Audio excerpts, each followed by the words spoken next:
Hi everybody, welcome to the channel. I'm Jim. Today we're going to continue our march through the great books set. We're in year 2, we're doing the reading list, and today we're going to talk about 2 plays by Sophocles, tragedies, Oedipus the King and Antigone, 2 of the most famous Greek tragedies you can talk about. There's tons to discuss here, but we're just going to do a quick introduction. I'll share some impressions and thoughts about themes, and we'll take up a couple of discussion topics. That's next on Great Books, Big Ideas. I want to talk about Oedipus the King, also known as Oedipus Rex, if you're using the Latin. We'll do that first. So this play is the quintessential Greek tragedy, I would say. And to understand it, to begin to understand it, it helps to understand the mythology behind the story. So let's go into the sources of the Oedipus myth. Oedipus was a major figure in Greek mythology. The Greeks, they drew on ancient stories like this as source material for their plays. These stories had religious value, ethical value, pedagogical value for Greek society. We call them myths, but myths is just a fancy name for stories. The particular myth cycle we're concerned with is the story of Oedipus, or Oedipus, the king of Thebes, one of the Greek city-states. He's the son of Laius and Jocasta. He's a man who's cursed with the cruel fate of patricide, murdering the father, and incest, fornication with his mother. As is always the case with myth and legend, variations on this story exist, but there are some recurring story elements. It involves the abandonment of Oedipus when he was a baby by his parents, the fact that he unwittingly murdered his father. He didn't realize it was his father when he murdered him. There's also part of the story involves the Sphinx, who's depicted here on this Penguin Classics cover, which has the 3 Theban plays by Sophocles: Antigone, Oedipus the King, and Oedipus at Colonus. That monster is the Sphinx, a flying lion with the head and chest of a woman. The Sphinx was terrorizing the city of Thebes, and Oedipus outwitted the Sphinx, saved the city from that monster. And his reward for doing that was he became the king of Thebes, and he married the now widowed bride, Queen Jocasta. So he unwittingly married his mother. And then in Sophocles' version of the play, the myth, Oedipus blinds himself after he discovers who and what he is and what he has done. Let me give you a quick plot guide to Oedipus the King. The prologue of the play establishes the scene of action and the problem facing Oedipus and the city of Thebes. Namely, there's a plague. The plague is infesting the city. Citizens are pleading for his help. Oedipus, who's already the ruler, is showing himself to be sympathetic and proud. He takes responsibility for ridding the city of this pestilence, and he has already dispatched his brother-in-law, Creon, to Delphi. Creon returns with the message that the god has commanded them to expel from Thebes the defilement that they are sheltering. In short, the murder of King Laius, the former king of Thebes, the first husband of Jocasta, and the father of Oedipus. Oedipus is completely unaware of all this, but King Laius's murder must be avenged. We have to identify the murderer and either exile that person or put them to death. Now, this, in a lot of ways, is a murder mystery plot, but it has tragic dimensions. Because Oedipus, who assigns himself the role of the chief inspector, is also the perpetrator he's looking for. The plot in the scenes that will follow will use this as an organizing principle. Oedipus will interview witnesses and people with knowledge. He interrogates them. He accuses several people, including the blind prophet Tiresias, his brother-in-law Creon, his wife, Queen Jocasta, the messenger who comes from Corinth, and an old shepherd late in the play. Now, since the audience was likely to be very well acquainted with the Oedipus myth, we already know as an audience that the defilement in the city is Oedipus himself. The play is shot through with irony from start to finish. We also have a Greek chorus in this play. I won't talk too much about them, but they basically provide commentary and sympathy. They echo like what's happening in the play. And sometimes they play a dramatic role, like a representative from the chorus might engage with dialogue with other people. They're like the voice of the community, the color commentary. The main action starts with a verbal battle between Oedipus and Tiresias, the blind prophet.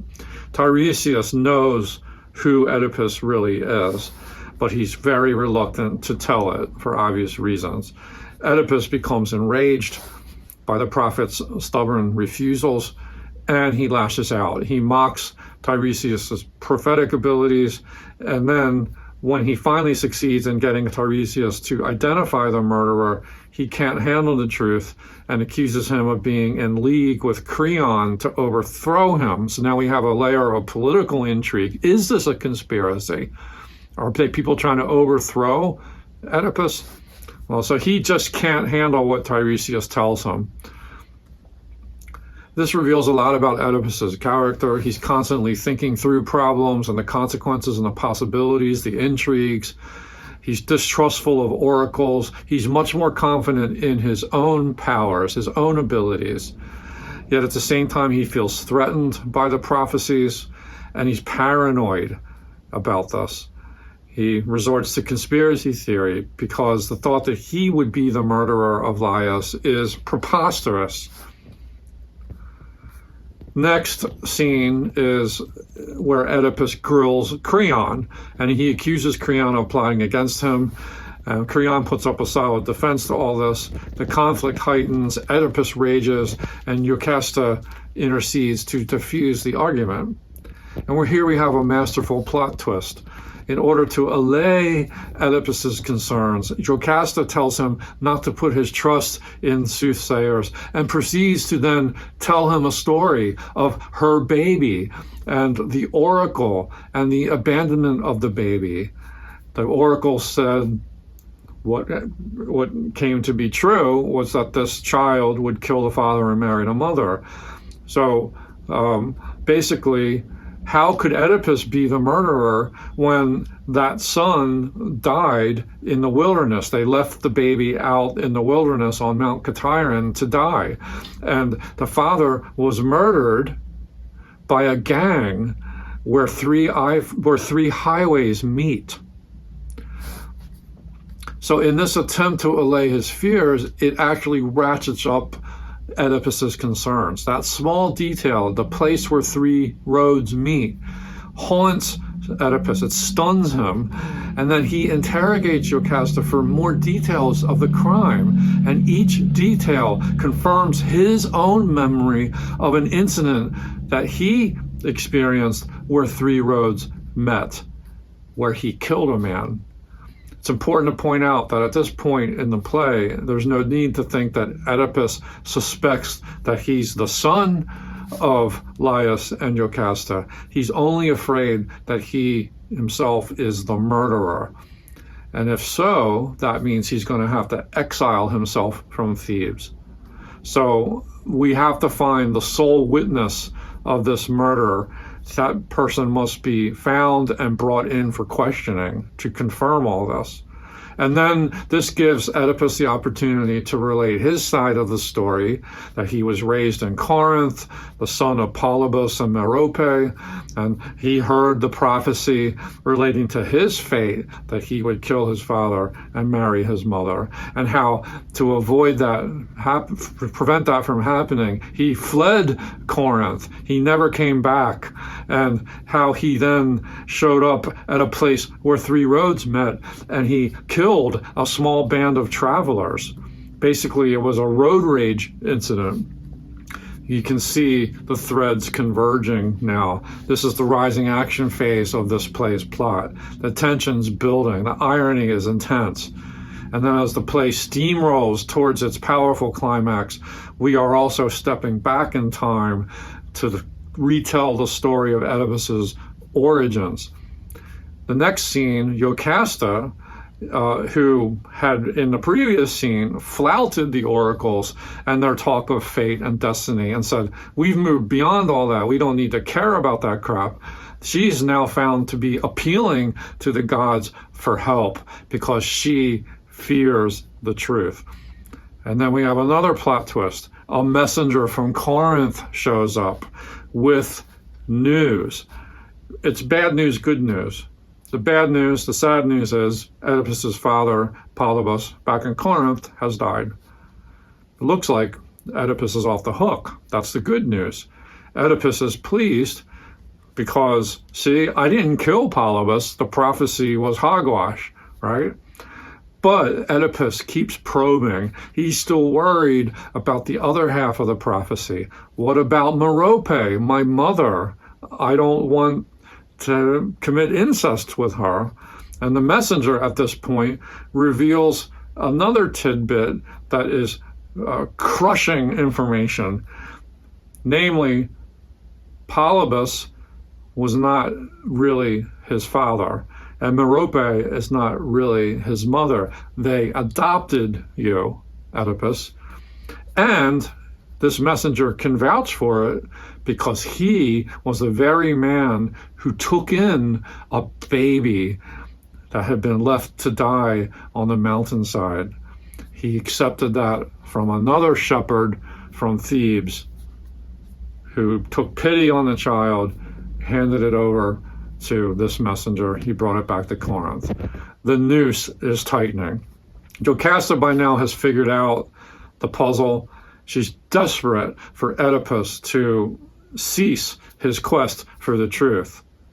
But Oedipus completely misunderstands Jocasta, thinking that she would be ashamed to have married a slave's son, like the son of a shepherd, right? So he's kind of thinking like he's not connecting the dots like she has. For all of Oedipus's intellectual prowess, he's stunningly blind. But to be fair, who on earth would think the worst about oneself? He's very human in his refusal to accept the truth. And Jocasta then exits, and she will not be seen again. The next scene, that shepherd who handed off the baby, he is brought on stage, and then Oedipus and the messenger from Corinth engage him in dialogue. Oedipus relentlessly interrogates this man, who was forced to admit that the child he pitied and handed over to the messenger was not the son of a shepherd, but the child of King Laius. And this is the climax of the play. Oedipus realizes for the first time his true identity, and he rushes into the palace. He himself is the answer to the riddle, whodunit. Final scene is where it all comes to a resolution, the tragic resolution, and we also get Oedipus's tragic recognition scene. First of all, the messenger reports the story that Jocasta has committed suicide, and Oedipus has gouged out his eyes. All this happens off stage. Now the blind king, the humbled king, is led back on stage. He's a broken, suffering man, filled with shame and remorse. He bemoans his fate. He's outraged by it. He asked to be reunited with his daughters one last time, and Creon, who is now de facto in charge of Thebes, sends him out of the city. And that's essentially the end of the play. Now, let me cover some questions about this play. We might, I think it's natural to take on the theme of fate here. What is the role of fate in a tragedy like this? If all of Oedipus's actions in the play were fated, how is he responsible for them? And how can this suffering and punishment be justified? Does Oedipus have genuine alternative courses of action open to him, or is this just destined? It had to be this way. Oedipus, at one point in the play, he blames Apollo for bringing his sorrow to completion, but he claims that the act of putting out his own eyes was his own action. He's still clinging on to this like willfulness, like I have the power to do this. So we might ask ourselves, there is a strong sense in this tragedy that Oedipus is more sinned against than sinning, that he doesn't deserve this fate.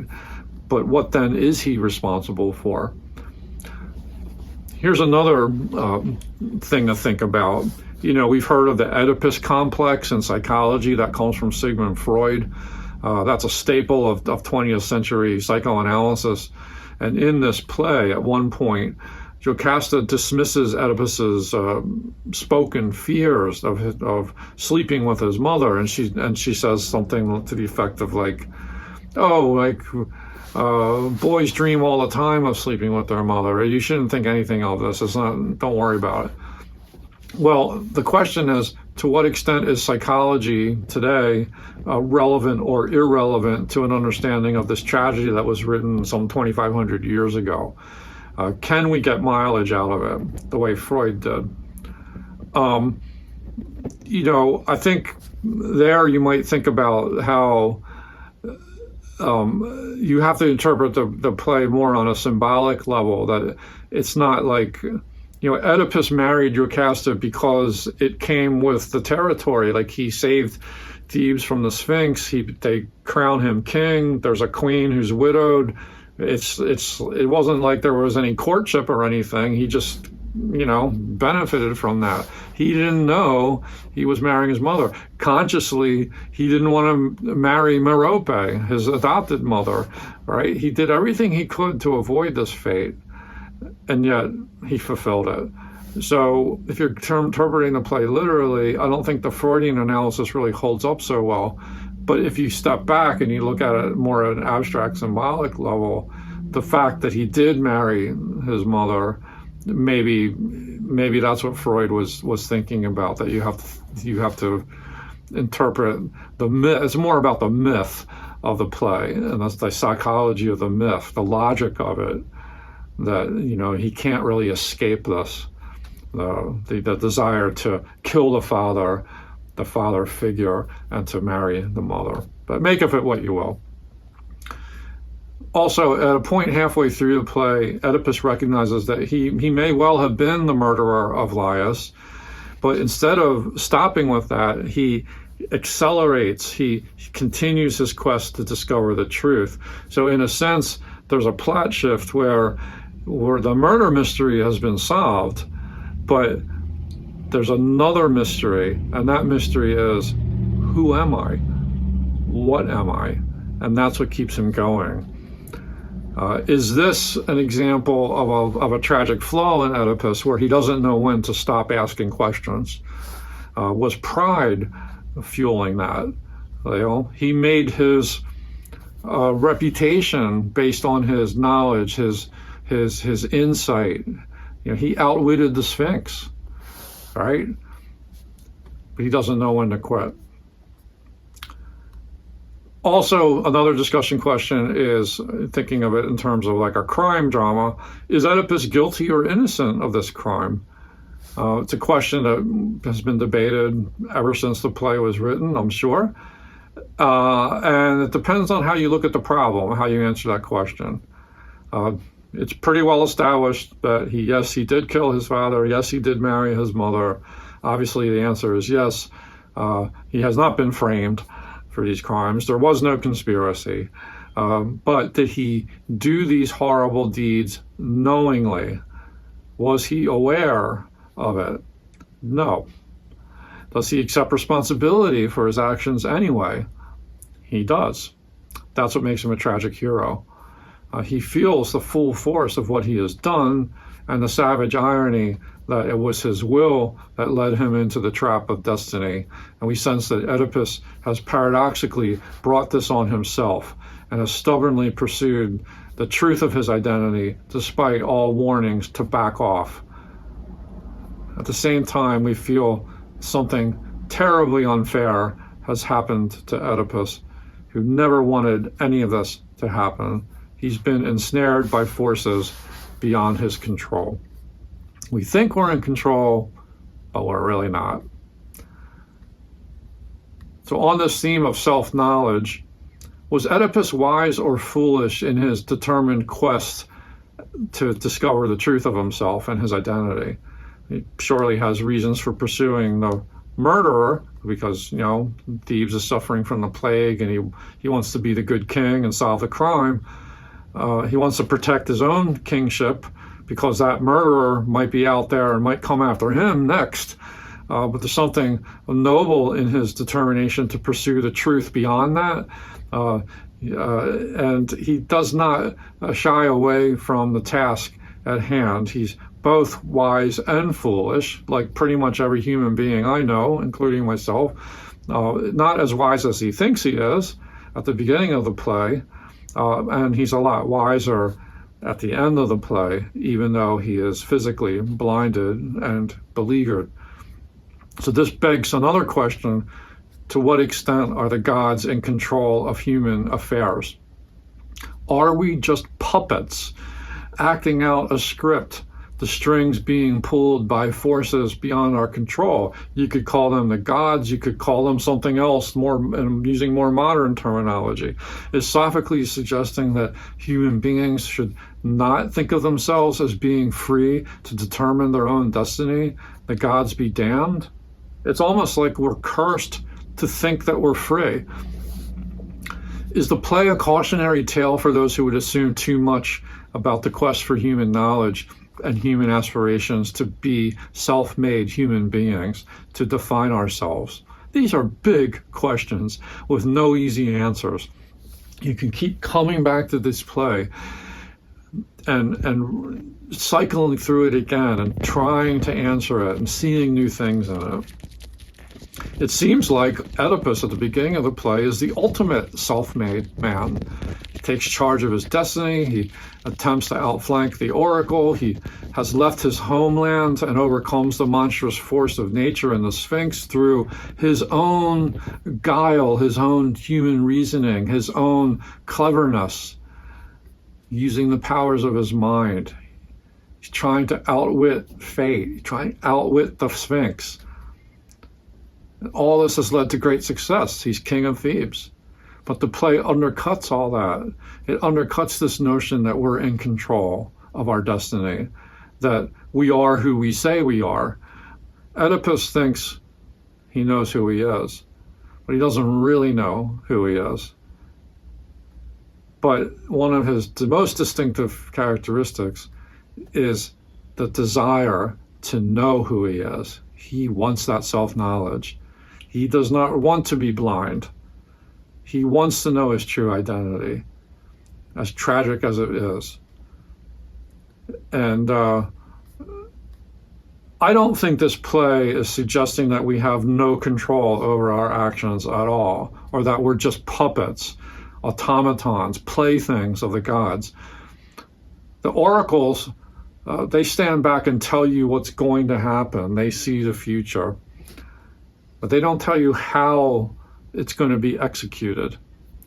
It's up to human beings to act out those affairs on the stage of life, and hoping that they don't meet the same fate as Oedipus. So it is a very sobering play. Let's now turn to Antigone, which is a continuation of the story. You'll note again that the three Friedman plays were collected by Penguin Classics all together. Don't mistake that for a trilogy, though. Remember, in Greek, the tragic festival, the festival of Dionysus, the playwrights would write a trilogy of plays and then followed by a satyr play, a fourth play. These three plays were not written at the same time. They were written at vastly different times in Sophocles' life. But because they're thematically related, they do continue the story, we often clump them together. Antigone is the tragedy we're going to discuss now. Oedipus at Colonus, which is a play I highly recommend that you read, is about the end of Oedipus's life when he's an old man, but we'll save that discussion for another day. This is all about Antigone. And the basic conflict in this play, it's a character battle, clashing personalities between Creon, who we saw in the previous play, and Antigone, the daughter of Oedipus. Now, some backstory here. Again, the Greeks would have known this mythology very well. There was a civil war in Thebes, I'll call it, where the seven against Thebes, seven leaders or generals, attacked Thebes, and Thebes was defended successfully from that attack. On one side was Oedipus's son, Eteocles, who is an ally of Creon defending Thebes. On the other side is another of Oedipus's sons, brother of Eteocles, by the name of Polynices. He's the enemy, the attacker. Because Polynices, oh, by the way, both of them died in battle during this 7 against Thebes battle. Because Polynices was allied with the enemy, Creon has decreed that he will be left unburied, which is a great defilement in Greek religion. He's going to be left outside the city gates to rot, while his brother, Eteocles, the defender of Thebes, will be given a state funeral and the highest honors. Creon has political reasons for issuing this edict. He's trying to right the ship of state. He's trying to reinstate law and order in war-torn Thebes. He needs to consolidate power around himself, even if it requires the institution of martial law. These are tough times in Thebes, and he's trying to make a statement, trying to set an example. If you attack Thebes, don't expect to be buried when we kill you. Thebes has been cursed for too long. It requires a strong man like Creon to set it right again. So the refusal to bury Polynices, it would have been regarded by Greek audiences as a rash, extreme act. But in Creon's logic, extreme times demand extreme measures. Anyone attempting to bury this body will be executed. So on the one side, we got Creon. He's basically a dictator. He's intoxicated with his authority. His word is now law. The state is embodied in his person. Athenian audiences would have understood Creon as an illegitimate ruler. He's unwise and he's impious. He's a tyrant or a budding tyrant. He is the antithesis of the Athenian democratic ideal. The main rival of Creon is the daughter Antigone.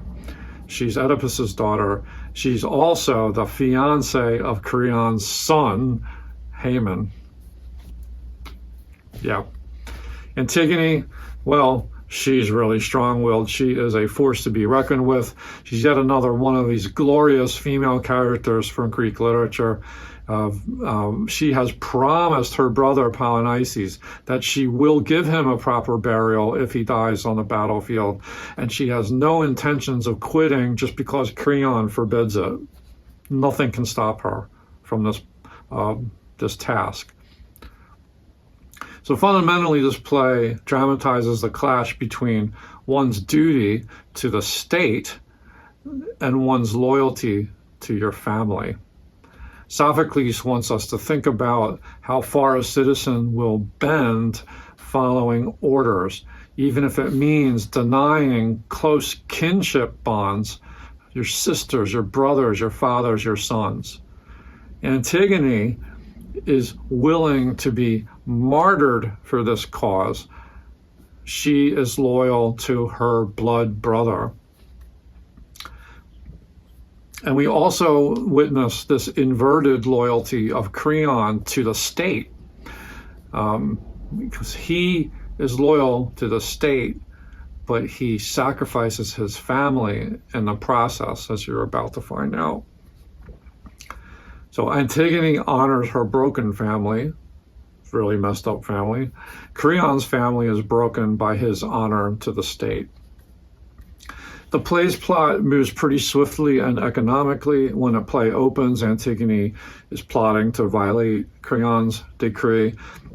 And in her conversation with her sister Ismene, we discover Antigone's fortitude, her single-minded purpose. She's willing to experience death with honor.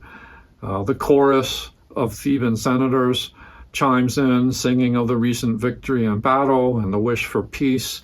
Creon marches on stage declaring his political philosophy. He will not rest in the face of any brewing mischief. His role as leader is to restore order, even if it means ruling with an iron fist. Then a sentinel reports that someone has thrown dirt on the body of Polynices, and Creon assumes a man has done the deed, and he threatens death to the guards if they don't capture the person who did it. The sentinel returns with Antigone, who has been caught in the act. That leads to the second episode, which centers on Antigone and Creon. He asks her, "Why did you do this?" She's very defiant. Creon feels that his manhood has been called into question, and he shows himself to be very much a male chauvinist. How dare a woman defy his manpower? He will not show mercy just because she's a woman. He will not back down. He will make an example of this girl and put her to death. The third episode contains a very intense dialogue between Creon and his son, Haemon. Remember, Haemon is the fiancé of Antigone.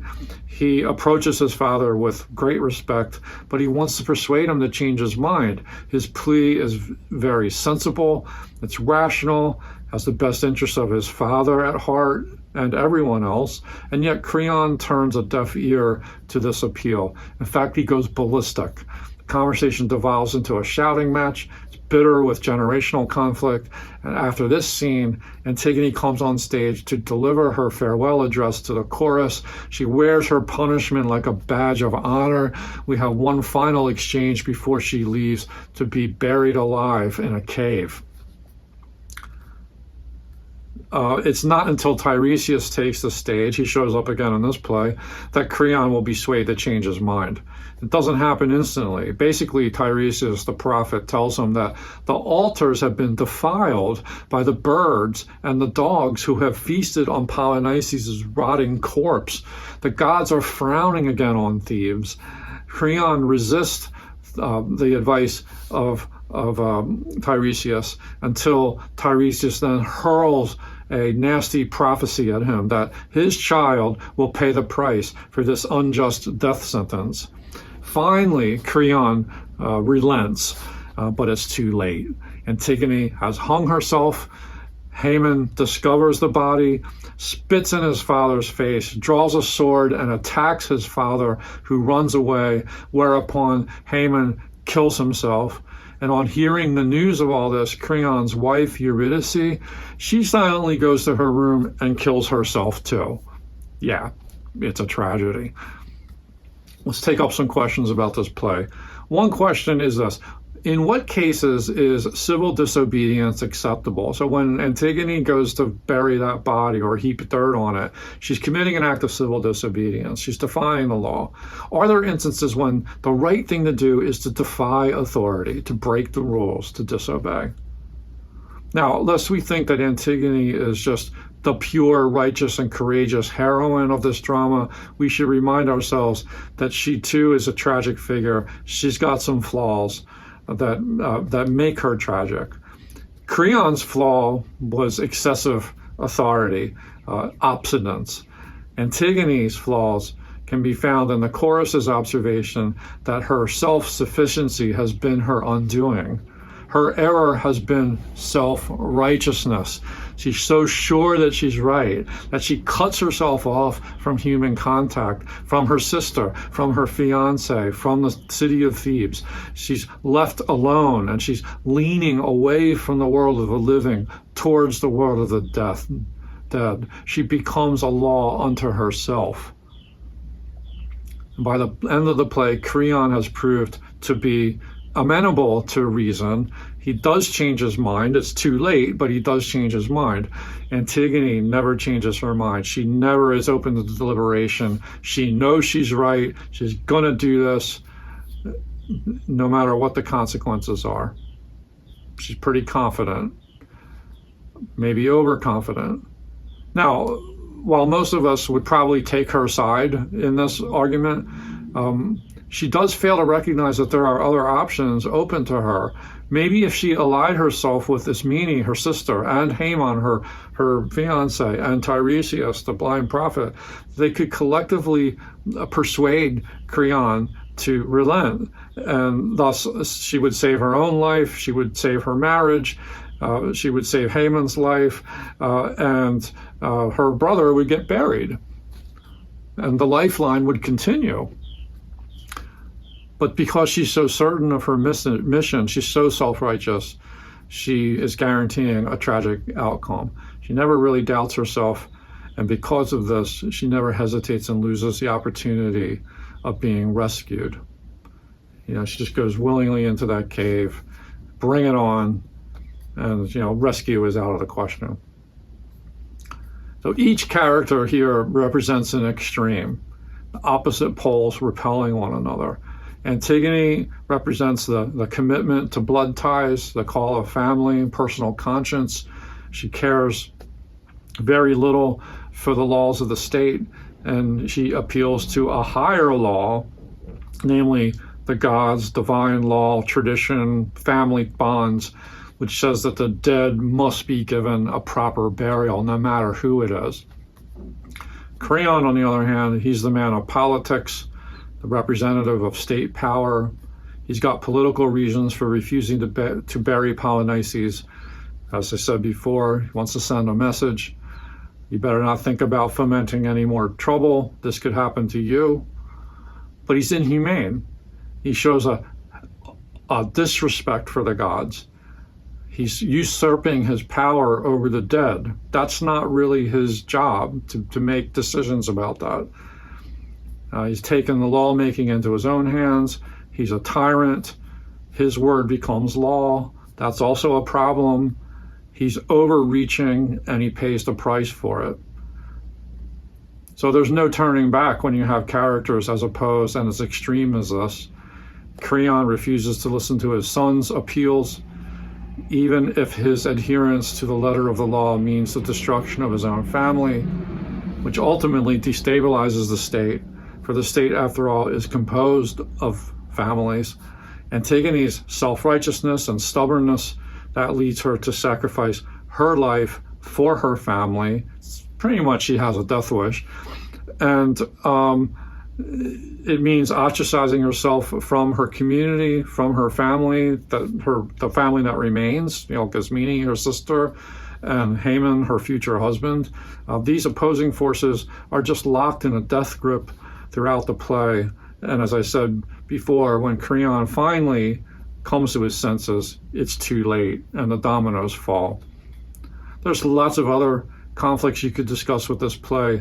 The battle of the sexes, there's a lot of male versus female stuff going on here. Creon is very misogynistic. You've got the generational gap, the old versus the young, and then life versus death, the world of the living, the world of the dead. Seems like Antigone, so much horrible stuff has happened in her family that it's almost she feels like she would rather be dead. A few more questions to wrap up this discussion. To whom do you owe more allegiance, yourself, the state or your family, or the civil authority, or your personal authority? Which do you listen to the most? Are you, as an individual, willing to do things that the state tells you to do, even when you don't think they're right? What kind of society would that sort of acquiescence lead to? Should strongly held personal beliefs be able to flout the civil law? Wouldn't this lead to anarchy, civil disobedience, disturbance, social unrest, factionalism, maybe civil war? Just throwing it out there. Is law and order more important than moral righteousness? Are some causes worth dying for? What is this play telling us about the right way to lead the state? Why is Antigone willing to give up her life for her cause? Would you do the same if you were in her shoes? Is her sacrifice worth it, or is it meaningless? Those are just a few questions, big ones, about both these plays. I just love these plays so much. Like, they are so deep that you can just keep coming back to the well. I never get tired of reading and thinking about these plays. But we must move on to our next stage, and that is Herodotus. Herodotus, books 1 and 2. That's next up on the reading list for year 2. If you're just joining us, you're welcome to hop on board. I've got a playlist for all these readings that we're going through, and you can join the party. You can go in any order you want, but I hope you're enjoying this journey with me. It's really fun to be reading these and rereading them in many instances. That's all I got for now. Again, thanks for watching. Appreciate it. You can leave a comment below if you have questions or thoughts. Be well. Bye-bye.